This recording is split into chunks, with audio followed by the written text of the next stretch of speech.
The first round of the Ukrainian presidential elections took place on March 31st.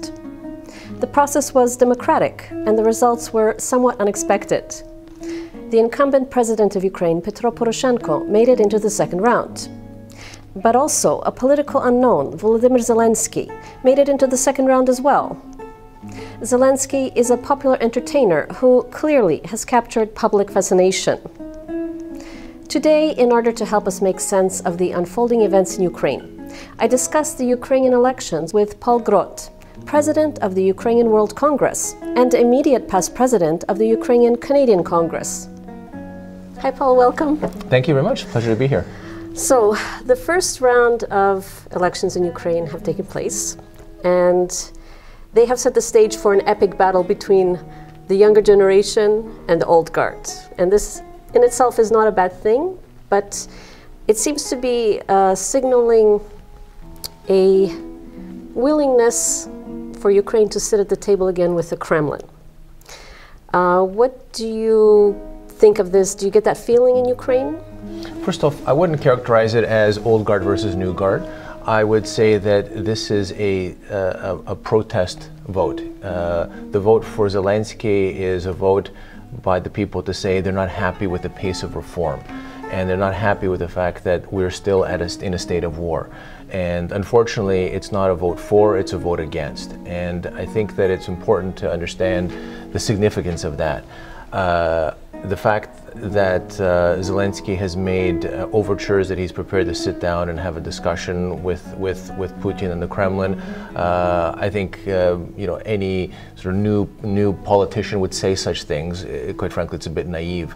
But I wouldn't say that it's an interest or a willingness by the Ukrainian people to entertain this. It's really their sense of frustration with the pace of reforms and the want to move the corruption agenda forward. They want to see more results in battling corruption, and that's really what this is all about.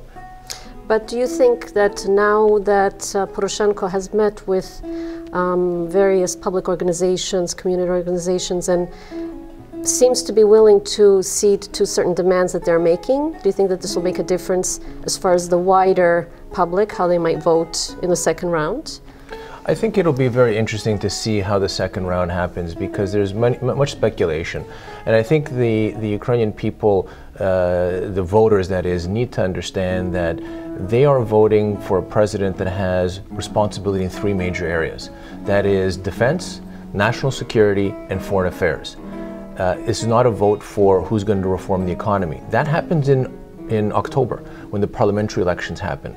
That's when they elect the parliamentarians, who then elect the ministers and the prime minister, who are responsible for economic reforms, judicial reform, healthcare reform. That's where they should be voting for the change. What they're voting for here is really who is the best suited to defend Ukraine from a security perspective, from a defense in terms of the state of the military, and is able to coalesce international support for Ukraine, because that's incredibly important. The fact that in the last 5 years, we, together with the Ukrainian government and the president of Ukraine, have been able to develop and maintain a strong coalition of support for Ukraine in the international community.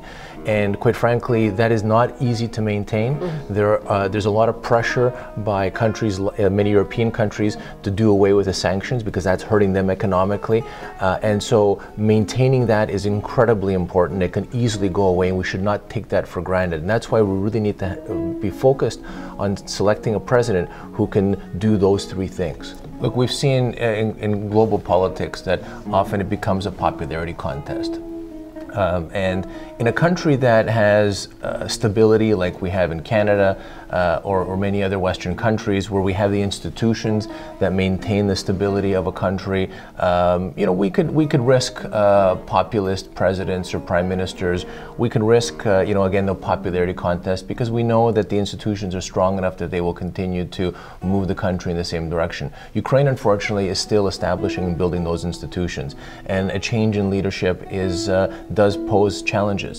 And you know, I am hopeful that whoever is the next president, whether it's President Poroshenko or becomes President Zelensky, that they will maintain that course that maintains an international coalition in support of Ukraine, identifies Russia as the aggressor, and doesn't try to make deals by giving up land in exchange for some sort of concessions, because that will destroy the international coalition in support of Ukraine.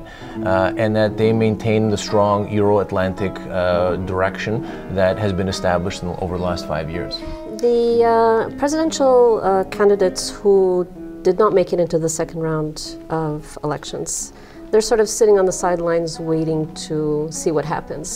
What do you make of the fact that they're reticent to take a side at this point? Well, we'll see what happens. It's still early days in this second round, whether there will be any kind of deal making. But I would suspect that many are staying on the sidelines because they are preparing for the parliamentary elections. Mm-hmm. And quite frankly, any party that gains a majority in the parliament are going to be able to appoint the prime minister, and that prime minister, quite frankly, will be more powerful than the president of Ukraine.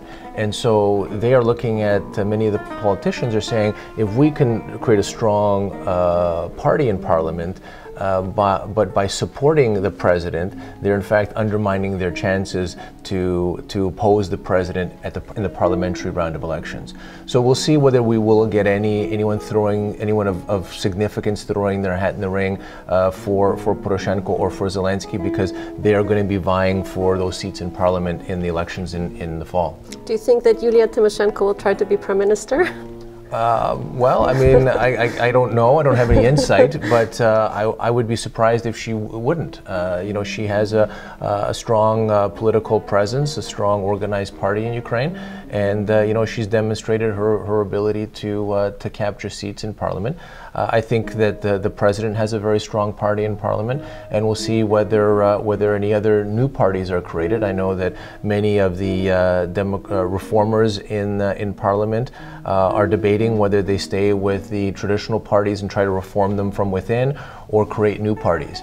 And it's an interesting evolution of the political process, where, you know, we're hoping that we'll see a consolidation of parties, where you'll have party structures that are based on, like we have in the West, where members of parties come together and they create the policies for these parties, they elect their leaders, and you know, we're hoping that the parties in Ukraine will evolve and become more mature and not just based on individual leaders. Mm-hmm.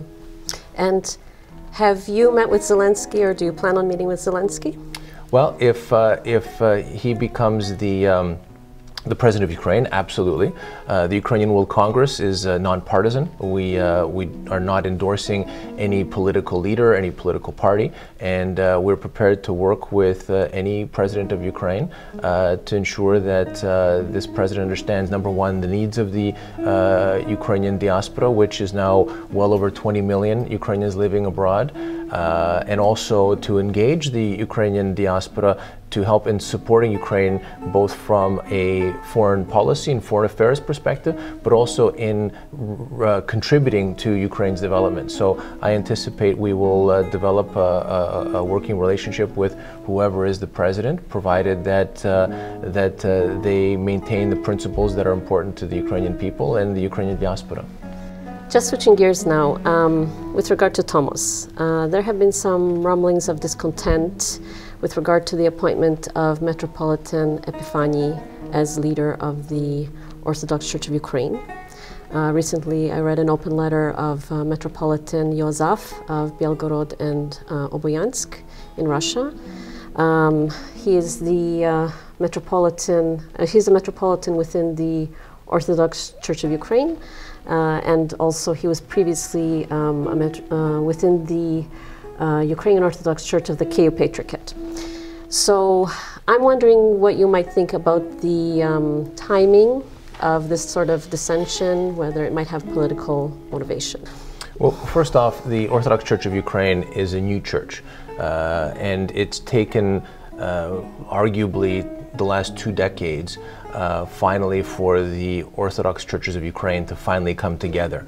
And when you have a young church, you are always going to have some push and pull in terms of authority and jurisdiction.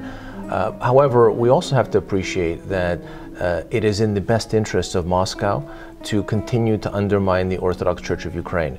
The Russian Orthodox Church has not recognized the legitimacy of the Orthodox Church of Ukraine, and all the powers of the Kremlin are being done to undermine the Orthodox Church of Ukraine. You have to understand that, or I'm sure you understand that, geopolitically, the fact that Tomos was granted to Ukraine is arguably one of the largest, most significant geopolitical setbacks for Vladimir Putin. And we'd be naive to believe that there isn't strong efforts by Russia and Russian intelligence to try to undermine the unity of the Orthodox Church of Ukraine. And that's why we should strongly, as the lay community, we should strongly stand up and to those that try to undermine this young church. And we should do everything to consolidate and to encourage support for this church. We also have to appreciate that there are 15 autocephalous Orthodox churches around the world. And what's really important is that these churches recognize the legitimacy of the Orthodox Church of Ukraine. That's something that the Ukrainian World Congress, together with Metropolitan Epiphany and the Orthodox Church of Ukraine, are working together to help support that. So the Orthodox Church of Ukraine has the full support of the Ukrainian World Congress, and we will continue to support the continuous unification, consolidation of the Ukrainian churches. Well, thank you very much. It was very interesting. Good luck. Are you going back to Ukraine now?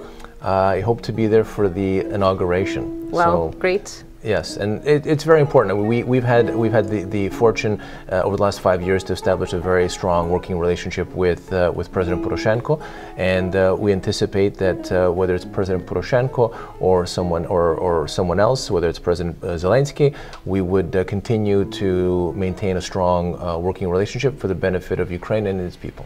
I'm sure you will. Thank you very much. Thank you. Thank you. I'm Tania Stech, and this was Ukraine in the News.